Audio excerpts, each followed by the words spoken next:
네, 안녕하세요 여러분. 이제 두 번째 강의, 문법 요소 강의 시작하도록 하겠습니다. 뭐가 좀 보이죠? 여기까지 찍다가 말실수를 좀 크게 한번 해가지고 이거는 초반 부분이니까 그냥 접고 한 번 더 찍자 해서 지금 테이크 두 번째 가고 있습니다. 뭐 미리 써놓고 좋죠 뭐. 그래서 바로 한번 가보도록 할게요. 네, 우리가 지금 시험에서 다룰 두 가지 의문 변동 크게 죄송합니다. 다시 할게요. 우리가 시험에서 다룰 두 가지의 큰 문법에서는요, 첫 번째로 의문 변동과 두 번째로 문법 요소를 우리가 배우기로 했어요. 그래서 의문 변동은 이미 강의가 올라갔을 거고, 두 번째로 이제 문법 요소를 할 생각인데요. 우리가 좀 헷갈릴 만한 게, 의문 변동은 여러분들 발음이라는 어떠한 의문에 초점이 맞춰져 있었어요. 그러니까 의문이란 건 단어의 뜻을 구별시켜주는 최소 단위고, 그 의문을 발음할 때 변동이 되는 케이스들이 있었잖아요. 그것에 좀 초점을 맞춰가지고 다뤘다면, 이제 문법 요소는요, 발음보다는 그 문장에서 어떤 영향을 주는, 어떤 뜻을 담고 있는, 네, 그런 것들을 조금 더 많이 다룰 거거든요. 그래서 관점을 좀 다르게 가져가셔야 돼요. 의문 변동은 약간 수학처럼 어떻게 바뀌냐에 초점을 맞췄다면, 이번에는 이 문법 요소들이 어떻게 쓰이냐를 초점을 맞추시면 될 것 같습니다.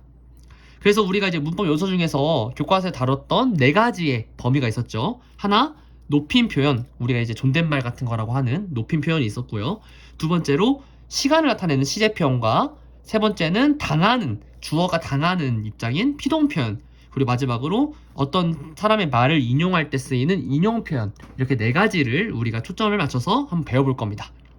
자, 그중에 첫 번째 높임 표현 한번 가볼게요. 높임 표현은요, 우리가 이제 존댓말 같은 어떤 사람을 높이기 위한 표현들을 의미해요. 그래서 그 높임 표현을 우리는 계속 알게 모르게 사용하고 있었지만, 이것을 문법적으로 배운 적은 없었잖아요. 그래서 그걸 문법적으로 한번 다뤄보려고 합니다.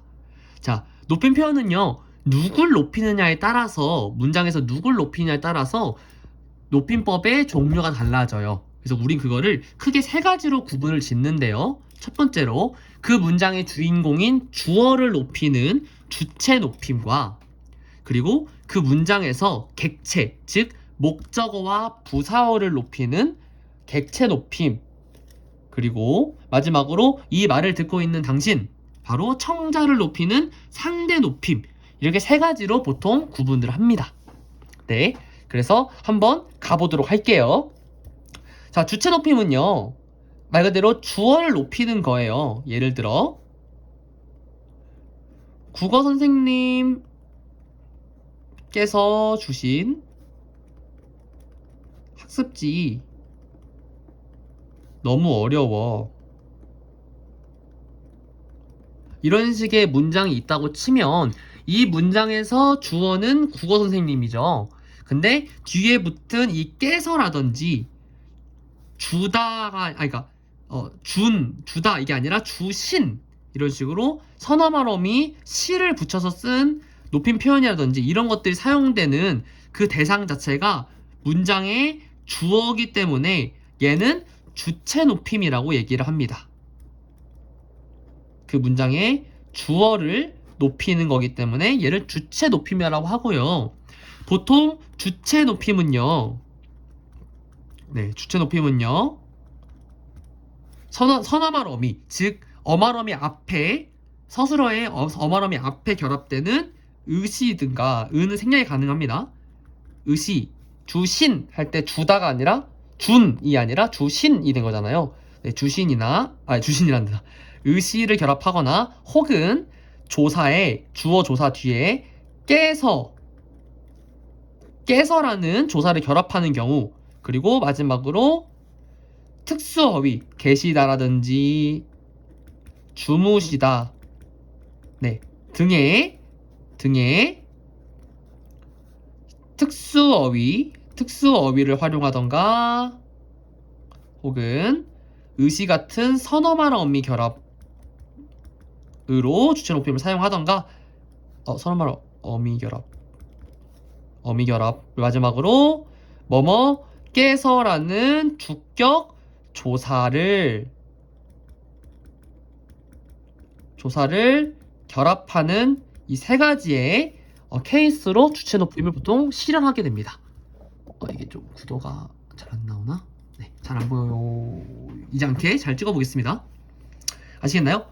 네, 그래서 주체 높임은 특수어휘 사용, 선어말 어미, 의시 결합, 그리고 깨서라는 주격 조사를 결합하는 방식으로 많이 실현이 됩니다. 이런 것도 있었죠. 아버지가 식구들과 저녁을 먹었다 라는 문장이 있었다면, 이거는 높임 표현을 사용한다면 아버지라는 주어 뒤에 주격조사 깨서를 붙여주는 케이스 하나, 아버지께서 식구들과 저녁을 뭐 있을까요? 네, 그렇죠. 드셨다. 드시다에, 일단 드셨다인데요. 이 드셨다 결합하면요, 드시다에 이 드시었다잖아요. 드시었다. 그쵸? 그래서 그게 드셨다가 된 거잖아요. 이것은 과거고, 그러니까 이 드시다라는 특수 어휘가 사용됐다고 보시면 됩니다. 혹은 특수 어휘를 사용하지 않고 싶으면요, 먹으셨다도 괜찮아요.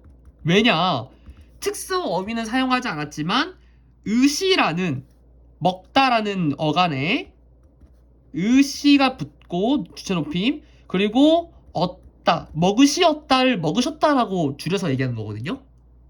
네, 그러니까 주체 높임에 선어말 어미가 들어가 있잖아요. 그러면 먹으셨다 역시나 높임 표현을 사용한 거예요. 드시다를 쓰든 먹으셨다를 쓰든 둘 중에 하나만 쓰면은 주체 높임이 실현이 된 겁니다. 어색하지 않죠. 아버지께서 식구들과 저녁을 먹으셨다. 전혀 어색하지 않습니다. 그렇죠? 그러니까 취향껏 주체 높임을 사용하고 싶으면 이 세 가지 방법 중에서 취향껏 쓰시면 될 것 같습니다. 이 깨서라는 이 깨서라는 주격조사는요, 거의 필수적으로 결합돼요. 그러니까 이 깨서만 잘 결합하고 나머지는 취향에 맞게 바꾸셔도 괜찮습니다. 좋나요? 좋아요. 자, 그러면 이번에는 객체 높임입니다. 객체 높임은요, 아까 말했다시피 얘는 목적어나 부사어를 높여요. 네, 얘는 목적어나 부사어를 높입니다. 따라서 얘는 문장에서 사용될 때, 예를 들어 신청서는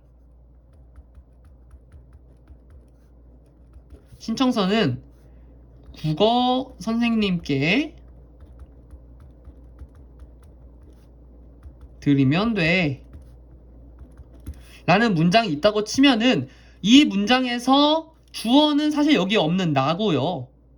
네, 누구야? 신청서를 국어 선생님께 드리면 돼. 신청서가 주어라고 보기엔 좀 그렇잖아요. 그죠? 신청서 이거 좀 어려운 개념이라서 굳이 다루진 않겠습니다만, 이 는은 보통 주격조사는 아니고요, 주어를 나타내기도 합니다. 물론 이거는 넘어갈게요.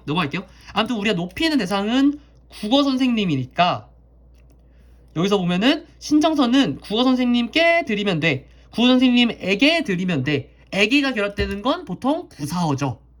에게는 부사격 조사니까, 에게는 부사어에 결합되니까 얘가 부사어인 겁니다. 그래서 이 드리다라든지 혹은 깨를 사용한 이유가 바로 국어 선생님이라는 부사어를 높이기 위해서 사용된 거고, 문장에서 부사어나 목적어를 높이기 위한 높임법은 뭐라 그러냐고? 객체 높임이다 라고 얘기를 합니다. 그쵸? 네, 그래서 우리 객체 높임은요, 첫 번째로 뒤에 깨라는 부사격 조사를 사용하고요. 첫 번째로 깨라는 부사격 조사를 결합하는 경우가 하나 있고요. 얘는 주체 높임의 깨서랑 비슷하게 쓰이죠. 그럼 이 깨도 거의 반필수적으로 사용한다고 보시면 됩니다. 주격에는 깨서, 부사격에는 깨. 이것만 할 줄 알면은, 이것만 이해하고 있으면 우리가 문장에서 얘가 주체 높임인지 객체 높임인지를 파악하기 쉽겠죠. 그래서 이 어미들을 외우는 게 굉장히 귀찮지만 필요하기도 하다. 그렇죠? 혹은 하나 더 있습니다. 얘도 역시나 특수 어휘들, 네, 어휘를 사용합니다. 예를 들어 주다가 아니라 들이다를 사용하든지, 주다가 아니라 들이다를 사용하든지, 아니면 오다가 뭐랄까, 물어보다가 아니라 여쭈다를 사용하든지 등등 이 객체를 높이는 뜻을 가지고 있는 특수 어휘들, 높임의 표현을 이미 가지고 있는 특수 어휘들을 사용하기도 합니다. 이거는 주체 높임과 같죠. 네, 이런 식으로 신현이 되는 경우가 많아요. 그래서 보시면 예를 들어서 나는 할아버지를 모시고 공원에 갔다.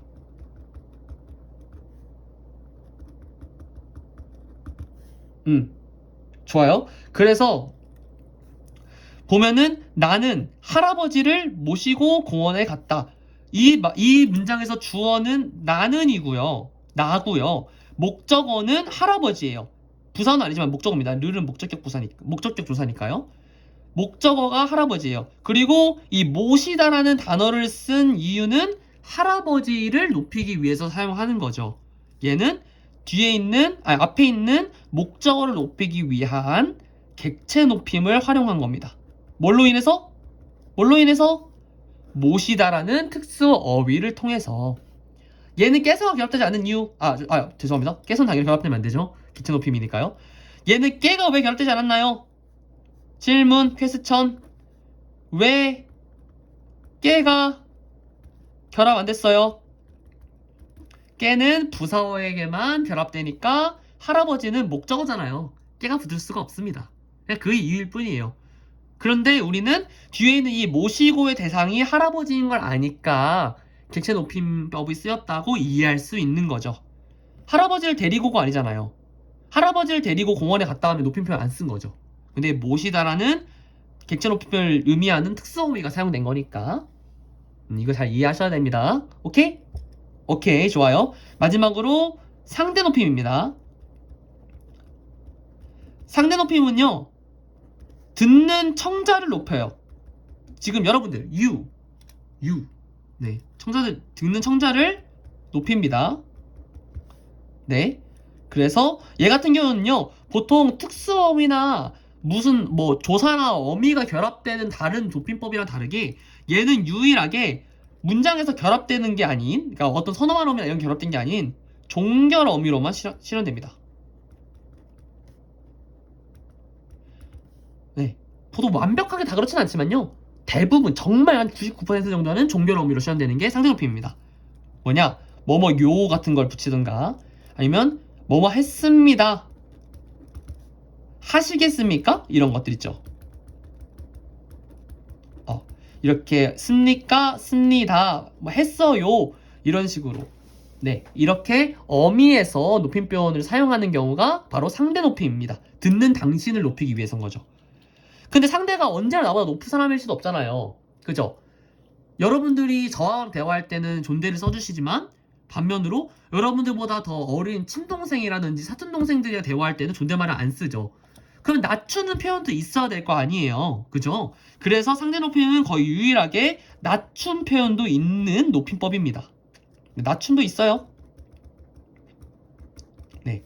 그래서 우리는 이 상대 높임을 교과서 보시면 알겠지만 격식체와 비격식체로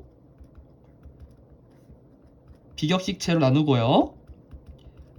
비격식체에는 해요라는 높임 표현과 해라는 낮춤 표현이 있고, 격식체에는요, 하십시오, 하오체인 높임 표현과 하게나 해라와 같은 낮춤 표현이 존재합니다. 네. 이 강의 들으시겠습니까? 되게 높인 거죠. 이 강의 들으시오. 놀랍게도 높임 표현입니다. 근데 듣고 자게 하면 낮춤이고요. 야, 듣고 자 라고 하면 더 낮춤이겠죠. 네, 이런 것처럼 높임 표현과 낮춤 표현이 둘 다 존재하는 게 상대 높임이고 거의 대부분 종별 어미로만 실현되는 게 바로 상대 높임이라고 할 수 있습니다. 선생님, 신청서 제출하러 왔어요. 제출하래? 제출하러 왔어요. 에서 쓰이는 요가 대표적인 상대 높임인 거죠. 왔었습니다. 먹었습니다. 드려도 될까요? 같은 것들이 다 상대 높임인 거예요. 근데 여러분들 하나 알아둬야 될게요. 높임을 사용하지 못하는 아이들도 있을 수 있잖아요.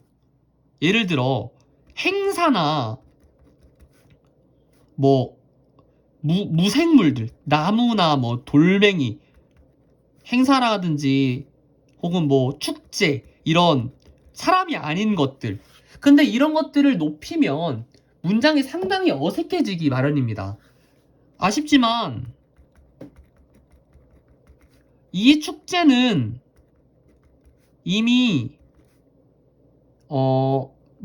마무리 되셨어요 라고 한다면 되다에 시가 붙은 거니까 그러니까 이건 스에다가 과거형 어시 된 거잖아요. 어시 결합된 거잖아요. 그죠? 그러니까 분명히 의시라는 주체 높임이 사용돼서 이 축제라는 주어를 높이는 표현법이 쓰였는데 어색하지 않으신가요, 여러분들? 아쉽지만 이 축제는 이미 마무리되셨어요. 축제가 마무리되실 수가 있나요? 축제가 우리보다 더 높나요?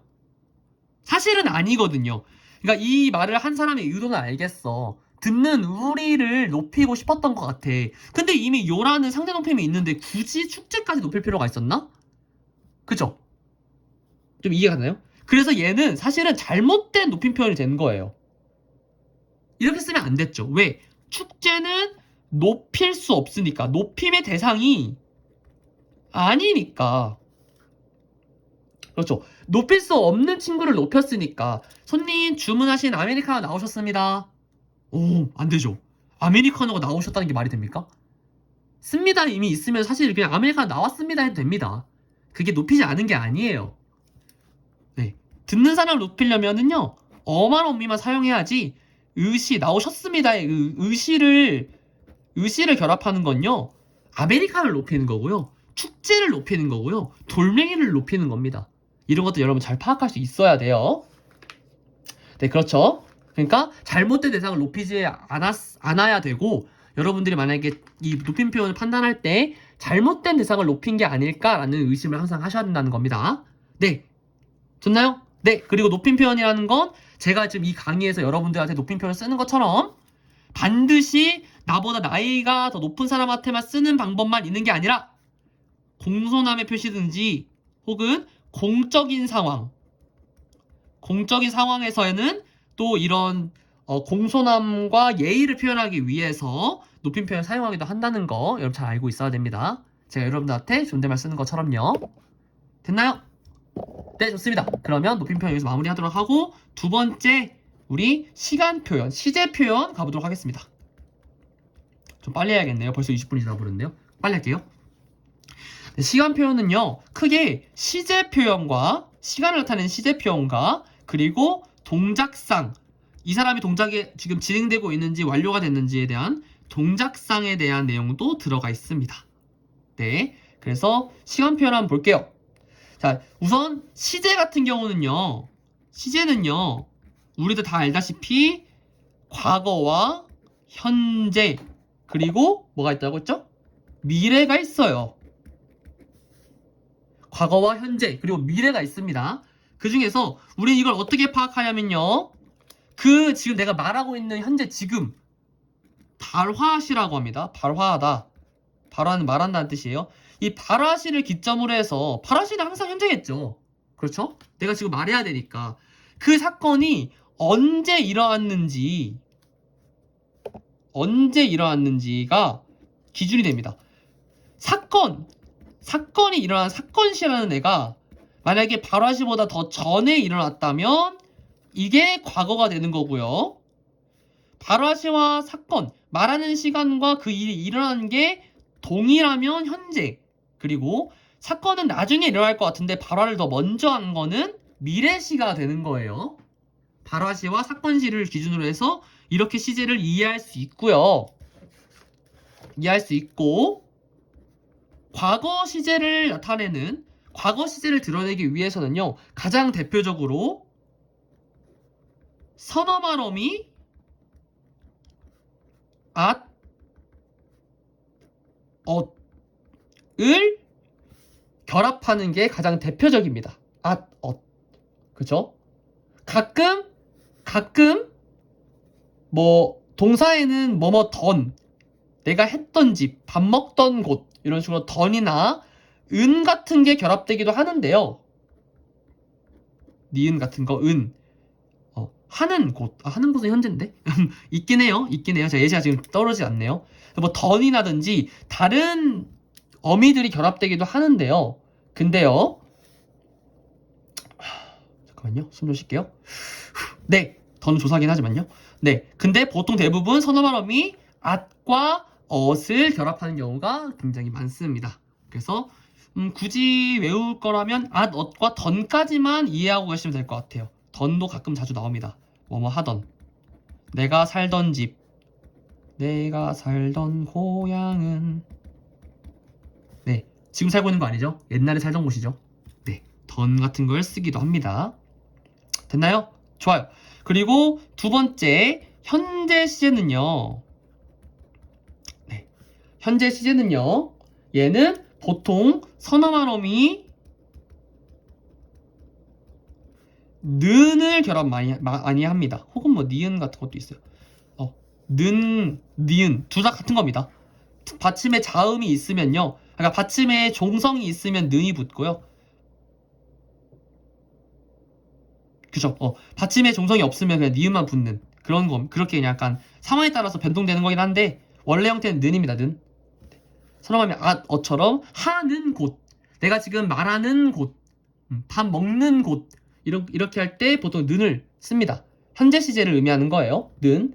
그리고 다른 걸로 따지면요. 동사에는요. 보통 그냥 는 쓰는 걸로 알고 있는데 맞나요? 제가 한번 확인해 보겠습니다. 맞네요. 죄송해요. 저도 확실하게 딱 떠오르지가 않아서. 네, 맞습니다. 현재 시제는 보통 는을 사용합니다. 어말 어미에서 는을 쓰든 혹은 조사로서 는을 쓰든 아니면 선어말 어미에서 는을 결합하든 보통 는이라는 형태가 가장 자주 나타나고요. 그리고 현재 시제를 표시하는 따로 선어말 어미 같은 것들은 많이 존재하지 않습니다. 왜냐? 그냥 어말 어미가 결합되지 않으면 선어말 어미가 결합되지 않은 그냥 형태인 문장이 있다면 걔는 당연하게도 현재일 테니까요. 많이 쓸 필요가 없는 거죠. 왜? 사실 선어말 어미가 결합되지 않은 문장은 그냥 현재입니다. 지금 말하고 있는 발화시가 지금이기 때문에 과거나 미래처럼 뭔가를 덕지덕지 붙일 필요가 없는 거죠. 과거는 뭐 at이든 던이든 뭔가 결합 많이 돼야 되는데 현재는 그냥 는을 붙여주는 거 말고 다른 걸 결합 안 해도 그냥 현재인 겁니다. 네, 그래서 현재 시제가 외우기 좀 쉽죠. 이 는만 이해하면 되니까요. 그죠? 이해되셨나요? 오케이. 그러면은 마지막으로 미래 시제 한번 가보겠습니다. 네, 미래 시제. 미래 시제 같은 경우는 발화시가 사건시보다 더 앞에 있는 거기 때문에 얘는 표현하는 게 좀 많겠죠. 덕지덕지 붙여야겠죠. 네, 미래 시제는 보통 선어말 어미 get을 많이 씁니다. 네, 하겠지 뭐. 나 먹겠지. 약간 뭐 또 자겠지. 이런 식으로 get을 많이 쓰고요. 또한 때로는요. 뭐뭐 죄송합니다. 다시 할게요. 뭐뭐 리을 것을 많이 쓰기도 합니다. 할 것이야. 나 잘 거야. 나 먹을 거야. 할 때 지금 먹고 있는 게 아니라 나중에 뭘 먹을 거야. 나 오늘 엽떡 먹을 거야. 엽떡 먹을 거야. 나중에. 미래에를 뜻하는 거니까 얘 역시나 미래 시제를 나타내는 어말 어미입니다. 그죠? 관형사형 어미긴 하지. 관형사형 어미 뒤에 것이 붙은 거긴 하지만 어떻게 보면은 이건 그냥 표현 방식인 거죠. 표현 방식인 거죠. 미래를 나타내는 표현 방식. 얘는 어말 어미는 아니네요. 뒤에 리을 것이라는 하나의 통사적인 문장이 나온 거니까. 선어말 어미 get과 리을 것 같은 것들이 많이 사용됩니다. 미래 시제에는요. 그래서 가장 대표적인 at, ot, 는, get 이 세 가지는 꼭 알고 계셔야 돼요. 가장 대표적인 시제 표현 선어말 어미들입니다. 이 세 가지는 꼭 알고 있으셔야 됩니다. 자, 그리고 두 번째 가겠습니다. 두 번째는요, 동작상이에요. 동작상은요, 진행상과 완료상이 있고요. 얘네들은요, 선어말 어미가 보통 결합되는 게 아니라 선어말 어미보다는 뭐뭐 하고 있다, 뭐뭐 해 있다처럼 본용언, 보조용언 구문에서 많이 활용됩니다. 네. 얘는 선어말 어미가 딱히 정해져 있지 않아요. 그래서 내가 농구를 하고 있다, 뭐뭐 고 있다가 결합되면은 얘는 현재 진행 중인 진행상의 의미를 가지게 되고, 반대로 자리에 앉아 있었다, 뭐뭐 아어 있다 라는 식의 완료상을 나타내는 보조용언 구문이 결합된다면 현재 앉아 있는 상황도 아니고, 그러니까 지금 앉은 것도 아니고 과거에 앉은 것도 아니고 과거에 앉았던 게 계속 앉아 있는 상태, 그냥 그 앉아 있는 행동이 과거에 완료됐고 그 상태가 유지되는 거죠. 즉 완료상인 거죠. 앉고 있는 게 계속 되고 있는 게 아니라 앉아 있는 상태, 이미 앉는 활동이 완료된 상태를 나타내는 완료상이 되는 겁니다. 그쵸? 그래서 여러분들 이 진행상과 완료상은요, 보통 뭐뭐 고 있다는 진행상, 뭐뭐 해 버리다라든지 뭐뭐 해 있다, 뭐뭐 아 있다, 이런 식으로 이런 것들은 보통 이제 완료상 이렇게 구문적인 걸 외우기는 하지만요, 가끔 중의적인 것도 있어요. 철수가 옷을 입고 있다. 그러면 지금 옷을 입고 있는 상황에서 내가 문을 열고 철수의 옷 입는 장면을 봤을 때는 진행상으로 해석이 되겠는데, 지금 현재 옷을 이렇게 입고 있어가지고 넌 왜 내가 옷 갈아입을 때 문을 열고 들어와? 이런 상황이면은 진행상이겠는데요. 현재 빨간색 옷을 입고 있는 거야. 파란색, 예시가 좀 이상하네? 보라색. 현재 보라색 옷을 입고 있다고 쳐봅시다. 그냥 입고 학교에 왔어요. 뭐야, 철수 보라색 입고 왔네. 예쁘다. 보라색 옷을 입고 있네. 할 때는 옷을 입고 있는 상태가 아니라 입고 온 거잖아요. 현재 완료가 돼 있잖아요. 그 행동이. 입는 행동이 완료가 되어 있잖아요. 그래서 이거는 완료상이라고 봐야 겁니다. 그래서 가끔 이런 중의적인 것들, 뭐뭐 고 있다라는 전형적인 진행상의 보조용언 구문이 나왔지만 가끔은 완료상으로 해석될 수 있는 되게 중의적인 문장들이 있기 때문에 얘네들은 그냥 문맥상 파악하는 수가 가장 빠르고 정확합니다. 그래도 우리는 좀 시험 문제 풀 때는 빠르게 푸는 게 좋아하니까 뭐뭐 고 있다와 뭐뭐 아 버리다 정도는 알고 계시면 좋을 것 같아요. 됐나요? 예시를 많이 못 들어서 미안합니다. 예시를 많이 들고 싶은데 시간이 벌써 30분이네요. 거의 1시간 찍겠는데? 빨리 해야겠어요. 그래서 얘 하나만 더 예를 들게요. 지금 비가 오고 있다. 자, 여기에 있는 지금이라는 것 때문에, 지금이잖아요. 그러니까 지금이라는 이 단어 때문에 사실상 우리 시제는 현재라는 걸 이미 알 수 있고요. 딱히 는 이런 것도 없잖아요. 여기에 at다도 없고요.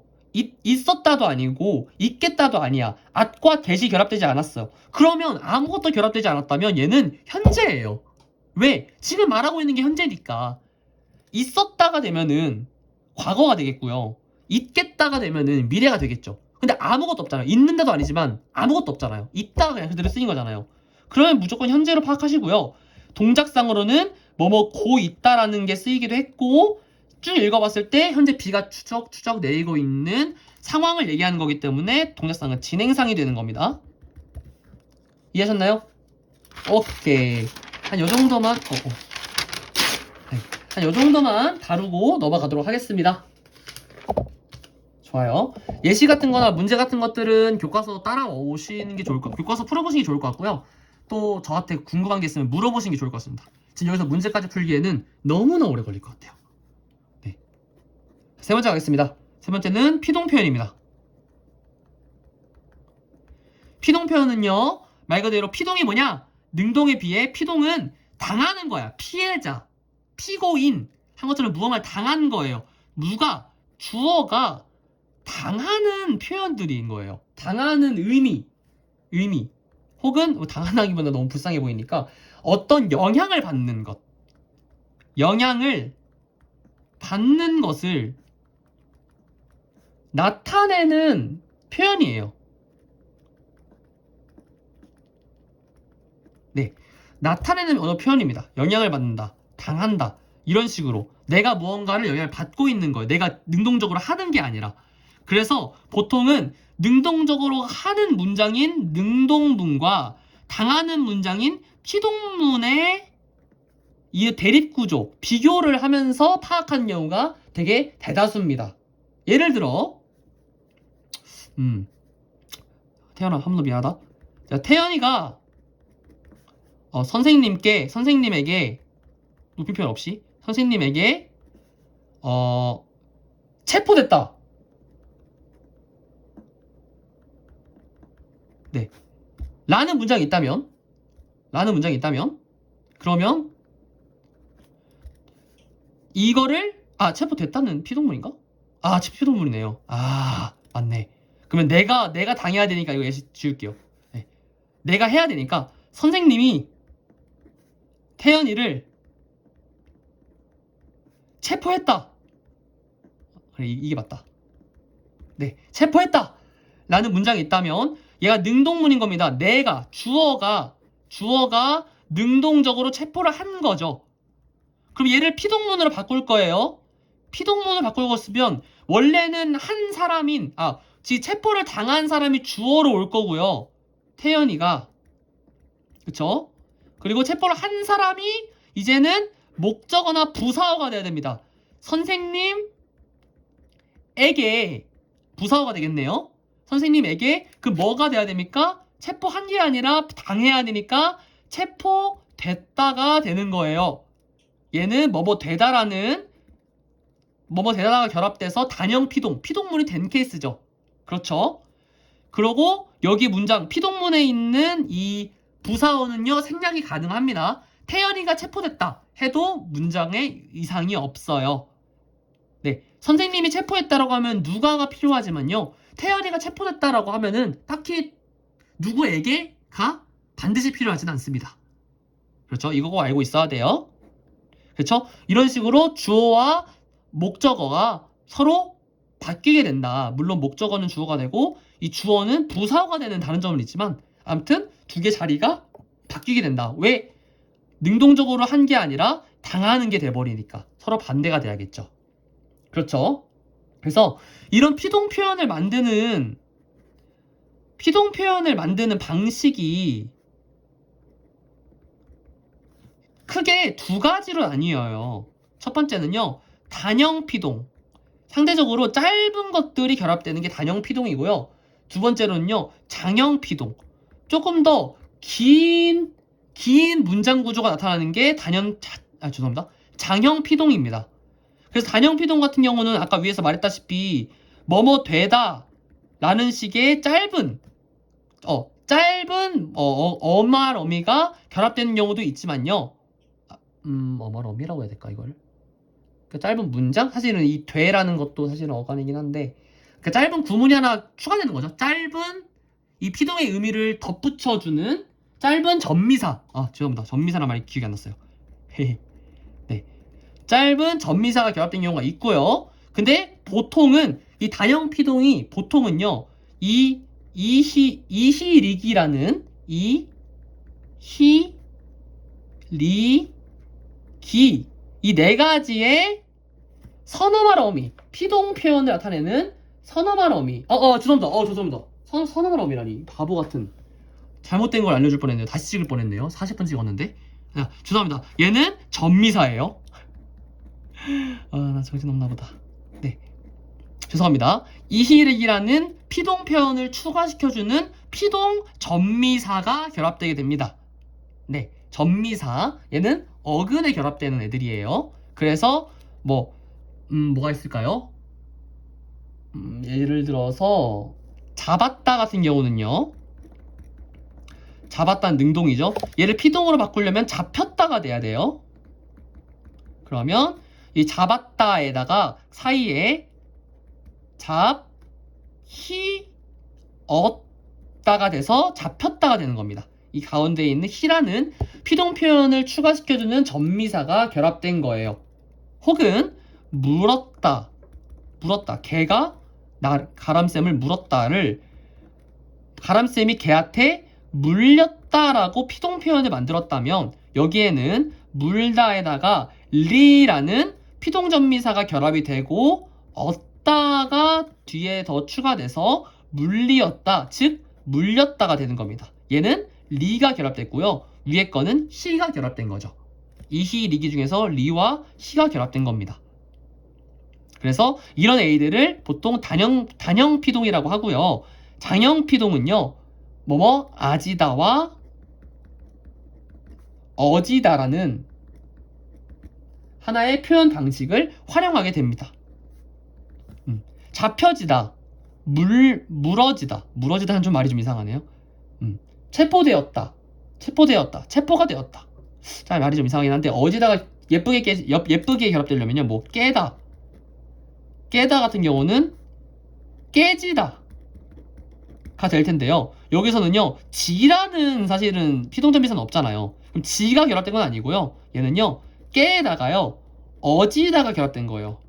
그래서 깨어지다인데 이 깨라는 좀 다른 말 할게요. 모음과 뒤에 있는 어라는 모음이 중간에 자음 없이 결합되기 때문에 이 뒤에 있는 어가 탈락한 현상, 모음 탈락이 일어난 겁니다.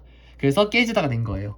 얘도 어지다가 결합된 장형 피동이 활용된 예시입니다. 깨어지다. 그렇죠. 그래서 이시리기가 쓰이든 되다가 결합되든 깨어지다, 어지다가 결합되지 않은 이런 전미사들이 결합된 케이스는 단형 피동, 그리고 아지다, 어지다와 같은 문장 구성이 결합된 케이스를 우리는 장형 피동이라고 하기로 했습니다. 단형 피동에는요, 보통 이시리기가 많이 결합되니까 이 이시리기는 꼭 외워두시면 좋을 것 같습니다. 이걸 모르면 파악하기가 어려워요. 진짜로. 이런 거 봐봐. 이시리기가 전미사라는 게 이시리기가 피동 전미사라는 걸 모르면은 그냥 지가 결합됐네? 지도 피동 전미사인가 보다. 얘 단형 피동이네 라고 오해할 수 있다는 거예요. 4개밖에 안 되니까 이시리기는 꼭 외워뒀으면 좋겠어요. 그렇죠? 근데요, 이거 하나만 더 다룰게요. 그렇다면요, 뭐가 있을까요? 자, 파손하다라는, 그죠? 파손하다라는 이 문장을요, 어지다를 결합한 피동 표현으로 가자면요, 장형 피동을 쓸 거면요,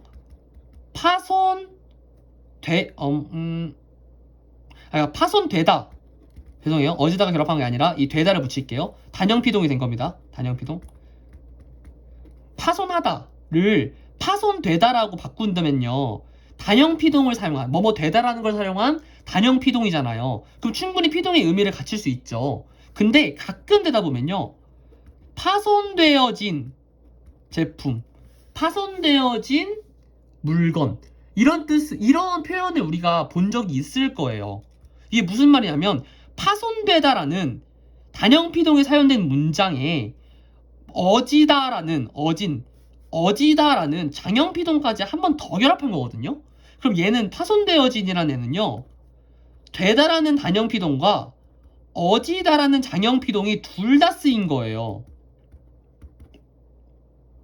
그쵸?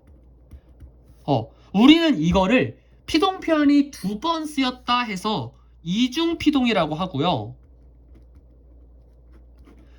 학교 문법에서는 이런 이중 피동에 대한 표현을 잘못된 표현이라고 얘기를 합니다. 흡사, 앞에서 배웠던 높임 표현에서 바람직하지 않은, 높일 수 없는 대상을 높였을 때 우리가 잘못됐다고 얘기하는 것처럼 피동 표현 역시 장형 피동과 단형 피동이 둘 다 이러한 문장이 있으면 그걸 우리는 잘못된 표현, 즉 이중 피동이다 라고 얘기를 합니다.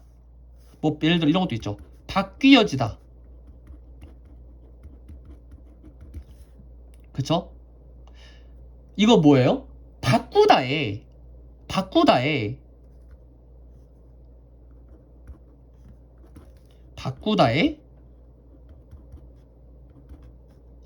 바뀌이, 왜냐면 바뀌가 돼야 되니까 바꾸다에다가 피동전미사 이가 붙은 거예요.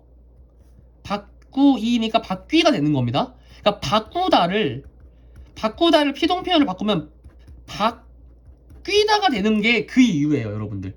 이게 축약돼가지고 파악이 안 될 것 같은데, 바꾸다를 피동 표현하면 바뀌다가 되는 이유가 바꾸에다가 뒤에 있는 이가 결합된 거거든요. 피동전미사 이. 근데 이게 이 꾸와 이가 결합돼서 뀌라는 축약이 일어난 겁니다. 네, 축약이 일어난 거예요. 근데 이거 우리 안 배워가지고 굳이 다루진 않을게요. 이런 의문의 현상도 있어요. 우리 안 배웠습니다, 이거. 자, 아무튼 바꾸 플러스 이에다가 어지다가 한 번 더 결합된 거예요. 그 이는 피동전미사라는 단형 피동이 사용된 케이스고, 어지다는 장형 피동이 사용된 건데, 단형과 장형이 둘 다 일어나서 바뀌어지다라는 문장이 나타났다, 단어가 나타났다, 이러면 이거 뭐야? 이중피동이야. 잘못된 표현인 거예요. 바뀌어지다라는 표현은 잘못된 표현인 겁니다. 아예 그냥 바뀌다, 피동전미사 이만 결합된 바뀌다를 쓰든지, 아니면 바꾸어지다 라는 식으로 장형피동만 사용하든지 둘 중에 하나여야 되는데, 여기서 둘 다 쓰였죠? 이중피동이므로 잘못된 표현이라고 여러분들은 이해하셔야 돼요. 알겠죠? 네, 좋아요. 마지막으로, 이거는 이제 얼마 안 남았으니까 뒤에다 쓸게요. 마지막으로 인용 표현입니다. 인용 표현은 진짜 5분이면 끝나요. 자, 인용 표현은요, 문장을 충실히 구성하고 공신력을 높이기 위해서 보통 사용하는 표현들입니다. 그래서 다른 사람의 말을 그대로 가져와서 쓸 때, 혹은 다른 사람의 말로 내 의견을 더 풍부하게 만들 때 인용 표현을 사용하고요. 우리는 이 인용 표현을 직접 인용과 간접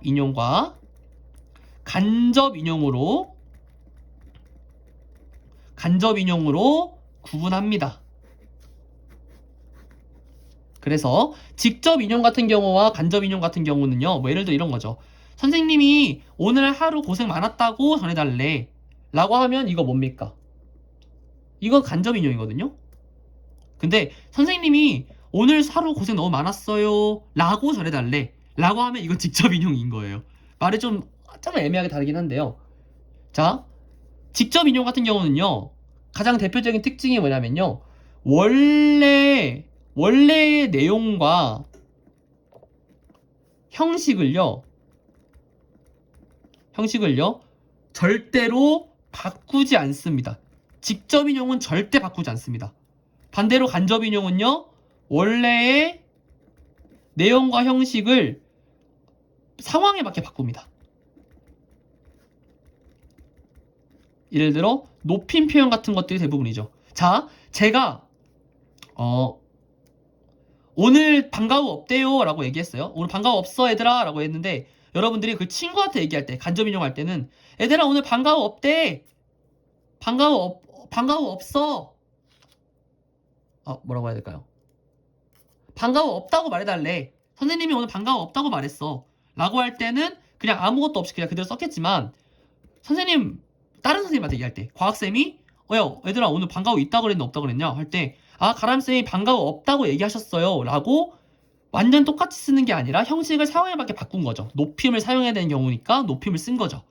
근데 직접 인용은 그렇지 않습니다. 절대로 형식을 바꾸지 않아요. 그리고 두 번째 직접 인용의 두 번째 특징으로는요, 바로 따옴표를 사용한다는 겁니다. 이거는 이제 말할 때가 아니라 글로 쓸 때이긴 한데요, 말할 때는 뭐 따옴표 쓸 수 없죠. 근데 뭐 예를 들어 누구라고 해야 돼? 누구 할까? 주아. 자, 주아가 내가 발표를 할게 라고 말했다. 이거는요, 따옴표가 쓰였으니까 직접 인용인 겁니다. 근데 주아가 내가 상황이 바꿔야 되니까, 주아가 자신이 먼저 발표를 하겠다고 말했어. 일단은 내가가 아니라 자신이라고 하면서 문장에 맞게 수정이 가능했고요. 또한 뒤에 이거 아직 안 했구나. 또한 따옴표가 없으니까 얘는 간접 인용이 되는 겁니다. 그렇죠? 그리고 마지막으로 직접 인용은 보통 조사 라고를 붙이고요. 죄송합니다. 직접 인용이요. 네, 직접 인용은요, 보통 조사 라고를 붙이고요. 간접 인용은요, 조사 고를 붙입니다. 여기도 역시나 라고라고 붙였고 직접 인용이니까 여기는 고를 붙였죠. 간접 인용이니까. 정리할게요. 직접 인용은요, 첫 번째, 따옴표 씁니다. 두 번째, 원래의 내용과 형식을 고정해야 됩니다. 그대로 써야 돼요. 세 번째, 조사, 라고를 결합합니다. 반대로 간접 인용은요, 따옴표 안 씁니다. 원래의 내용, 형식, 상황에 맞게 바꿉니다. 상황에 맞게 수정합니다. 세 번째는요, 조사, 고를 붙입니다. 여기까지가 인용 표현에 대한 내용이었습니다. 네. 당연하게도 직접 인용, 간접 인용을 사용할 때는 꼭 출처 명시하고 이런 거 당연히 있긴 하지만요. 가장 큰 특징으로는 이 세 가지밖에 없습니다. 그래서 여러분들이 직접 인용, 간접 인용을 이런 표현 방식의 특징에 따라서 구분할 수 있으셔야 돼요. 알겠죠? 됐나요? 네, 좋습니다.